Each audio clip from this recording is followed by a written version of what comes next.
We're going to start with the Colts, and we'll continue talking about other teams. I love so much about this pitcher. 11's my favorite number. I like Pittman. I like the blue. Well done, George.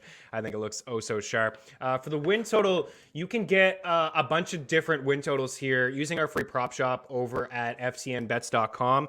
You can get a ton of different win totals here for the Indianapolis Colts to kind of change your odds. I'm not totally into betting win totals. I'll just be honest with you guys because just so much can happen. I'm more willing to kind of bet on a team to win a division in a parlay or maybe take a shot on them to win like, a playoff spot. I saw that they were plus 425 to get into the playoffs via a wild card, which will be really tough for them because the AFC is completely stacked. And the AFC West, we could see like 2 or 3 teams in there. So I think it's one team that gets in here into the playoffs from the AFC, and it's probably the team that makes the playoffs, but you're not going to bet this as a single, I don't think, at minus 115 for the Colts to win the division. You can get 8.5 at minus 335. Nobody's doing that. You can get 9.5 at minus 155. I don't think anyone's going to do that either. We can just take 10 at minus 105 over at DraftKings. For them to make the playoffs, they're minus 175. But yeah, BetMGM is offering plus 425 for this team to be a playoff team, but via a wild card. Actually, it's plus 450, so it's changed a little bit. Interesting. Or maybe I just was on the bats last night and thought it was 425. It's 450. Nonetheless, last year, 9-8, so they didn't have that finish that they wanted to have down the stretch. They lost their last 2 games, and of course they lost that one in Jacksonville to the Jaguars where Carson Wentz just really, really struggled. And Frank Reich, who was with Carson Wentz in Philadelphia, they drafted him. He was well on his way to winning the MVP the year that they won the Super Bowl, and he suffered that ACL injury against the Rams. I think it was like week 14, and then the rest is history. Nick Foles comes in, and they win the Super Bowl with Nick Foles. And then it's crazy that teams have. I'm so hard on Carson Wentz. It's tough, man. Carson Wentz, I think we're not even talking about Carson Wentz. Carson Wentz is in Washington now. Tough go for him last year in Indy, but if Frank Reich, took a shot on this guy to bring him in for the year.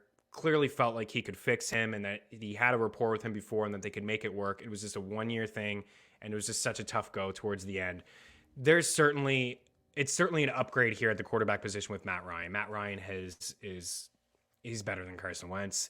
He's been better than Carson Wentz. I know that he's not a spring chicken anymore, but he is a game manager. He's more accurate. He's going to a team that can hold him up. The offensive line has been one of the strengths for the Colts over the past couple years. Remember the years when they had Andrew Luck and they weren't drafting pieces on the offensive line? When they were drafting guys like Philip Dorsett in the first round, they weren't helping Andrew Luck out at all, and the guy had to retire because there was just too many injuries. They've done a good job over the past couple of years. Quentin Nelson, they've done a great job of beefing up the offensive line. So now Matt Ryan goes to a team that couldn't hold him up over the past couple of years with really no weapons inside the offense, and going to a team in Indy that's going to be able to protect him and going to be able to also protect him with a good defense, right? And he's not going to have to throw the ball 40 plus times. He's really just going to have to go, here you go.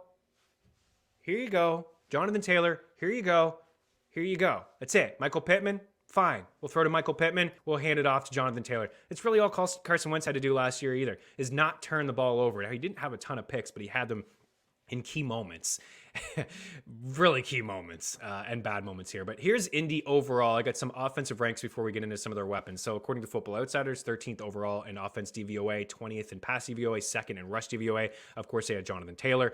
And then 149 rushing yards overall, just behind the Philadelphia Eagles. It was 149 per game, 9th in points per game, and right there with the Rams and the Packers. More points per game than the Packers. Like, this should have been a playoff team last year. There's no real excuse for them not to be last season. As good as the Titans were, Joshua, the Colts should have gotten in. They should have got in over the Raiders. They lost that key game to the Raiders as well down the stretch. They should have been a playoff team. There's no excuse. I just think their roster is pretty strong that they should have been. Offensively, apart from Pittman, they have some issues, but defensively, they're great. 8th overall in DVOA, according to Football Outsiders, 17th against the pass, 3rd against the rush. They only allowed 21 points per game, is inside the top 10. Only 109 rushing yards allowed per game as well, inside the top 10. Let's get to some of their weapons, because they certainly do have some appealing weapons here. Of course, you see Jonathan Taylor, RB1, ADP1. I mentioned Trey Turner about how it's the safe pick. He doesn't want number 1 overall. It certainly is the safe pick. He's my number 1 player. I would take him. He's a guy last year that finished as RB1 overall. He had 18 touchdowns, which was number 1 overall. Those were just the rushing touchdowns. He chipped in with 2 receiving touchdowns. He had 40 catches on 51 targets. And again, he's getting a better quarterback here. I think he finishes as RB1 probably again. It's not breaking any news, but we could see some guys that overtake it if CMC stays healthy, if Derrick Henry stays healthy. Joshua's boy Derrick Henry actually had the most fantasy points per game, even from a PPR standpoint, despite only 18 catches and playing 8 games. Derrick Henry averaged 24.2 fantasy points per game. Jonathan Taylor averaged 21.9 fantasy points per game. Eckler at 21. Fournette, CMC, Kamara, Mixon, Harris, Connor, Swift to round out the top 10. I already gave my case really for Taylor. Offensive line is fantastic. You got the first overall pick. I like it. Giddy up, right? No issues at all. Nahim Heinz is kind of interesting to me. This is Taylor's backfield. There's no question about that. But Nahim Heinz is a pretty good pass catcher. And Ryan, has a history of kind of checking down, dumping off. Heinz could have a bit of a third down role here. There was at times last year where he had a third down role, even with Taylor having like a workhorse role and a third down role as well at times. So Nahim Heinz, I think, is okay for where he's going, RB 45. I think we brought him up just a couple days ago. He wasn't one of my targets. And I think if you're looking for some upside, certainly could do wonders for you. Michael Pittman, Alec Pierce, Parris Campbel, Mo Alley Cox in there as well. They also drafted, was it 2 tight ends that they drafted last year? Jelani Woods is another one. And I think they brought in Andrew Ogletree as well. I'm not into anybody here on this roster when it comes to tight ends. The disrespect on Parris Campbell, 33 picks after Pierce. Yes and no. I think the biggest difference for me with Campbell as we head into this season compared to last year is that this guy just wasn't getting on the field in any wide receiver 2 sets. He was only getting on the field in wide receiver 3 sets, which they didn't really run a lot of in Indy last year, right? You got the running back there and Taylor, you hand the ball off. You got Pittman, who's a big part of the offense. And last year he was just kind of phased out. T.Y. Hilton's, I don't think he's on the squad. Did he sign recently? It doesn't matter.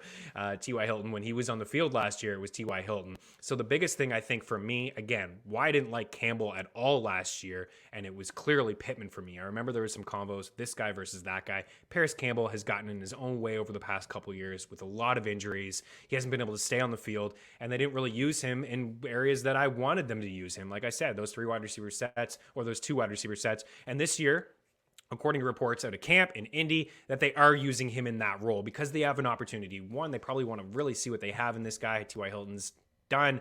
Alec Pierce, young rookie, going to take some time, learn the playbook, etc. So getting in Parris Campbell, a real opportunity to grow inside the offense. I honestly think if I'm choosing between the 2, I'm taking the upside and Pierce as the rookie. I really do believe that way. I'd rather go that way.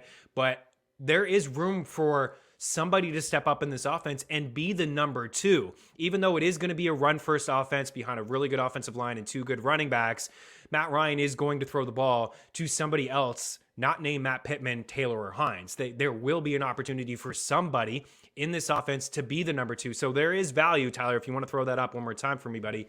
There is value here in one of these guys, and Pierce at wide receiver 69 or Campbell at wide receiver 80. But ultimately, like, Pittman is the alpha. Pittman's a guy that I think could finish top 5 in the NFL in receiving yards. He, as you see, is one of my targets in round 3. Last year, just the 6th Colts pass catcher to break 1,000 yards since 2020.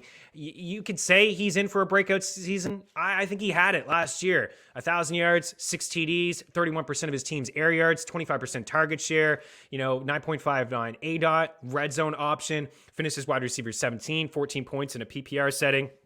I got him as wide receiver 13. I like where he's going. If you draft a running back in the first round, if you even draft 2 running backs, I think you could get Michael Pittman as your wide receiver 1. I'd feel better if you use your wide receiver 2.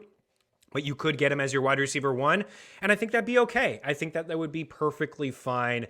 If I'm projecting Michael Pittman, I think he probably flirts with 1,200 yards. I think he maybe gets a little bit more. He's a contested catcher. He's got great hands, and then he has an upgrade at the quarterback position, a more accurate quarterback. There certainly was a rapport with Wentz and Michael Pittman, but I do believe there's going to be one with Matt Ryan and Michael Pittman as well. That's it for the Colts. I do believe they win the division. I think I got them in around 10 wins. Can we roll through this quickly? Probably not. Like, look at the start. Houston, Jacksonville, those are 2 W's. Kansas City, there's a loss. Tennessee, sorry, Joshua Fricker, give them a win. There's 3-1. Lost to Denver. Then they go Jacksonville, Tennessee again. So Tennessee gets one of those wins. They got 4 wins. They got Washington week 8. There's 5 wins. A little bit of a tough stretch. New England, Vegas, Philly, Pitt, Dallas. Maybe they win 1 of those, and that's just being, kind of optimistic or pessimistic, I suppose. There's 6. They wrap up with Minnesota, the Rams, the Giants, and Houston. The division is just so bad. They're going to get wins. They will win those 2 games against Jacksonville. They will win those 2 games against Houston. Over 10 wins isn't bad considering their division should give them 5 free wins. Joshua and I are on the same page. There's no surprise there.